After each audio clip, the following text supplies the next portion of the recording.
Circle పరిధిలోని ఏస్రావు నగర్ డివిజన్లో సన్నబియ్యం పథకం కింద లబ్ధిదారులకు ఒక్కొక్కరికి 6 కిలోల చొప్పున పంపిణీ చేశారు. ఈ క్రమంలో ఇందిరమ్మ రాజ్యంలో సీఎం రేవంత్ రెడ్డి సంక్షేమం అభివృద్ధితో దూసుకుపోతున్నారంటూ కొనియాడారు కాంగ్రెస్ నేతలు. పేదలు కూడా సంపన్నులతో సమానంగా సన్నబియ్యం తినే విధంగా సీఎం రేవంత్ రెడ్డి ముందడుగు వేశారన్నారు. గరీబ్ వాళ్ళకి ఇస్తాను మాట ఇచ్చిండు. ఆ మాట ప్రకారము ఈరోజు సన్నబియ్యము ఈ బియ్యము వరంగల్ నుంచి వచ్చినాయి, మన ఏరియాకి అంతా వరంగల్ నల్గొండ నుంచి వచ్చినాయి. ఇవి అందరూ తినే బియ్యము. ఇంతకుముందు చాలా పెద్ద మాటలు చెప్పారు, మేము సన్న బియ్యం ఇస్తామని. కానీ ఎవరు ఇవ్వలేదు. అన్ని దొడ్డు బియ్యం ఇచ్చారు. ఆ దొడ్డు బియ్యం ఎవరు తినలేక చాలా పరేషాన్ అయినరు. ఈ రోజు నుంచి బడుగు బలైన వర్గాలు సంతోషంగా ఈ బియ్యం తినాలని తింటారు, నాకు తెలుసు.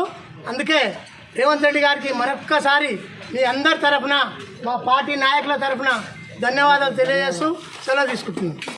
పేద ప్రజలందరికీ కూడా సుదినంగా భావించాలి. ఎందుకంటే తెలంగాణ ప్రభుత్వం వారిచే చేపట్టిన మన ఆహార భద్రత కార్డు రేషన్ బియ్యం పంపిణీ కార్యక్రమానికి ఇక్కడ కమలానగర్ వాస్తవ్యులందరం కూడా ఇక్కడికి చేయడం జరిగింది.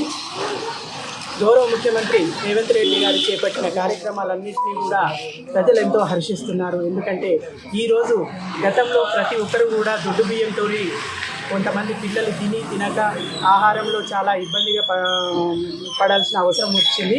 కానీ ప్రస్తుతం సంపన్నులు తినే బియ్యాన్నే ఈరోజు పేద ప్రజలకు కూడా ఇవ్వాలనే ఉద్దేశంతో ఈరోజు మన సన్న బియ్యాన్ని ఇచ్చి రేషన్ దారులందరికీ కూడా ముఖ్యమంత్రి గారు ప్రత్యేకంగా బహుమానంగా ఇవ్వటం జరుగుతుంది. కావున ఈ రోజు నుంచి ప్రతి ఒక్కరూ కూడా రాష్ట్రంలో ఉన్న వాళ్ళందరూ కూడా సన్నబియ్యం తిని అందరూ ఆయురారోగ్యాలతో ఉండాలనే ఉద్దేశంతో గౌరవ ముఖ్యమంత్రి వారు ఆశీర్వదించడం జరిగింది.